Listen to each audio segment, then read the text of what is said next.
ఈరోజే మహాశక్తివంతమైన భీష్మ ఏకాదశి. మాఘమాసంలోని శుక్లపక్ష ఏకాదశి నాడు జరుపుకునే ఒక ముఖ్యమైన పండుగ.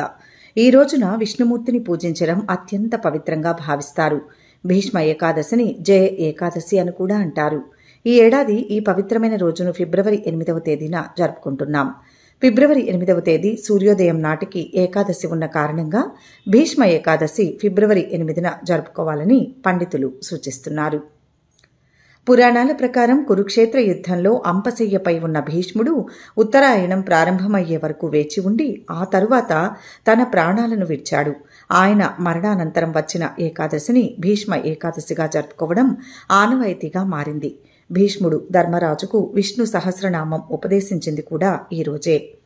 అందుచేత ఈ రోజున విష్ణువును పూజించడం, ఉపవాసం చేయడం ఎంతో పుణ్యప్రదమని భక్తులు విశ్వసిస్తారు.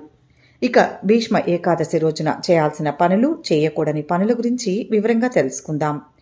భీష్మ ఏకాదశి నాడు తెల్లవారుజామున లేచి స్నానం చేసి పూజా మందిరాన్ని శుభ్రం చేసుకోవాలి.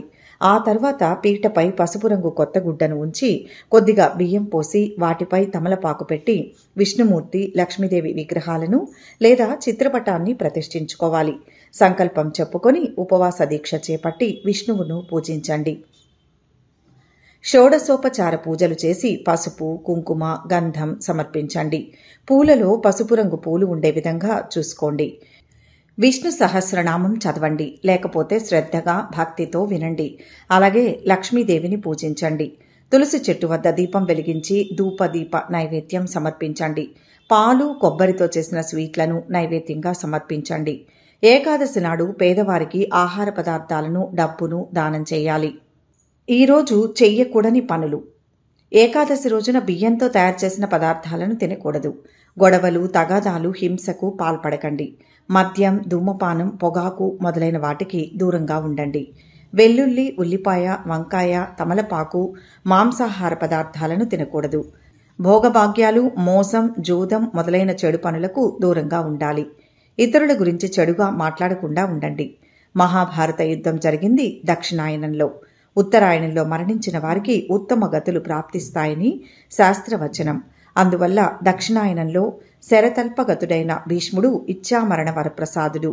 కాబట్టి ఉత్తరాయణం ప్రవేశించే వరకు 58 రోజులు వేచి చూసి మాఘశుక్ల అష్టమి నాడు యోగ విశేషంతో సమాధిలోకి వెళ్లాడు.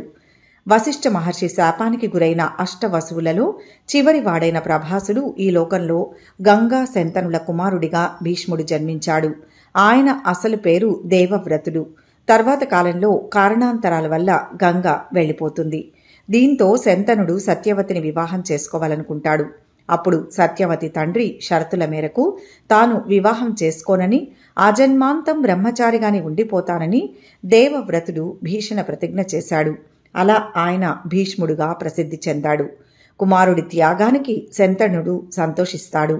తాను కోరుకున్నప్పుడు మరణం సంభవించగల వరాన్ని అనుగ్రహిస్తాడు. ఈ కారణంగానే భీష్ముడు మాఘశుక్ల అష్టమి రోజు ప్రాణాలు వదిలిపెట్టాడు. అందువల్ల ఈ తిథిని పరమ పవిత్రమైందిగా భావిస్తారు. 18 పర్వాలు గల మహాభారతంలో శాంతి, అనుశాసనిక పర్వాలు అత్యంత ప్రాధాన్యత కలిగి ఉన్నాయి. కురుక్షేత్ర సంగ్రామం జరుగుతున్న 10వ నాడు తనను ఎలా ఓడించాలో భీష్ముడు స్వయంగా ధర్మరాజుకు తెలుపుతాడు. మర్నాడు అర్జునుడి బాణాలకు గాయపడి అంపశయ్యపై ఉండిపోతాడు. ఉత్తరాయణ ఆగమనానికి నిరీక్షిస్తూ ఉంటాడు. అదే సమయంలో యుద్ధంలో బంధువులను, జ్ఞాతులను కోల్పోయి వైరాగ్యంతో ఉన్న ధర్మరాజు తనకు రక్తపు కూడు వంటి ఈ రాజ్య పరిపాలన వద్దని, తాను అడవులకు వెళ్లి తపస్సుతో పాప ప్రక్షాళన చేసుకుంటానని శ్రీకృష్ణాదులకు వెల్లడిస్తాడు. అందుకు వారంతా ఆయనను నివారించి పట్టాభిషిక్తుని చేస్తారు. అప్పుడు తన పాలనకు అవసరమైన ధర్మ మార్గాలను ఉపదేశించాల్సిందిగా శ్రీకృష్ణుడు, మహర్షులు మొదలైన వారిని ధర్మజుడు కోరుతాడు. అందుకు తగిన వ్యక్తి భీష్ముడేనని శ్రీకృష్ణుడు నిశ్చయించుకుంటాడు. ఓఘవతి నదీ తీరంలో అంపశయ్యపై ఉన్న భీష్ముని దగ్గరకు ధర్మజాదులను తీసుకువెళ్తాడు. పితామహుడు వారితో చేసిన ఉపదేశమంతా ఈ 2 పర్వాలలోనే ఉంది. తాతగారైన భీష్ముడు ఈ స్థితిలో ఉండడానికి కారణం తానేననే భయంతో ఆయన దగ్గరకు వెళ్లడానికి ధర్మరాజు వణికిపోతాడు. అప్పుడు ధర్మరాజుకు స్వయంగా భీష్ముడే ధైర్యవచనాలు చెబుతాడు. ధర్మద్రోహుల పక్షం వహించిన తనలాంటి వారందరికీ శిక్ష పడవలసిందేనని, అధర్మం వైపు నిలిచిన వారికి పరిపాలకుడు సరైన శిక్షలు విధించాలని ప్రబోధిస్తాడు. ప్రజలు ఆచరించవలసిన ధర్మాలు, సాంఖ్యాది యోగాలు, పురాణేతిహాసాలు, ధర్మశాస్త్ర విషయాలు, లోక వ్యవహారాలు వంటి అంశాల గురించి ధర్మరాజు అడిగిన సుమారు 220 వరకు ప్రశ్నలకు పితామహుడు అనేక ఉపకథలతో సమాధానాలిస్తాడు. ఈ సంభాషణ 30 రోజుల పాటు సాగుతుంది. మహిమాన్వితమైన శ్రీ విష్ణు సహస్రనామ స్తోత్రం కూడా ఇందులో భాగం కావడం విశేషం. భీష్ముడు పరమపదం పొందింది మాఘశుక్ల అష్టమి అయినా మాఘశుక్ల ద్వాదశి వరకు ఉన్న 5 రోజులను భీష్మ పంచకం అంటారు. వీటిలో ఏకాదశి శ్రేష్టమైంది. దీన్నే భీష్మ ఏకాదశి అంటారు. ఈరోజు భీష్ముణ్ణి స్మరిస్తూ భారతీయులు ఆ మహనీయుడికి తర్పణాలు వదలడం సంప్రదాయం. ఈ ఏకాదశిని పుణ్యదినంగా భావించి ఆ మహాత్ముణ్ణి భక్తి శ్రద్ధలతో స్మరించుకుంటారు. అంతేకాకుండా ఈ రోజును శ్రీ విష్ణు సహస్రనామ జయంతిగా కూడా ఆచరిస్తారు.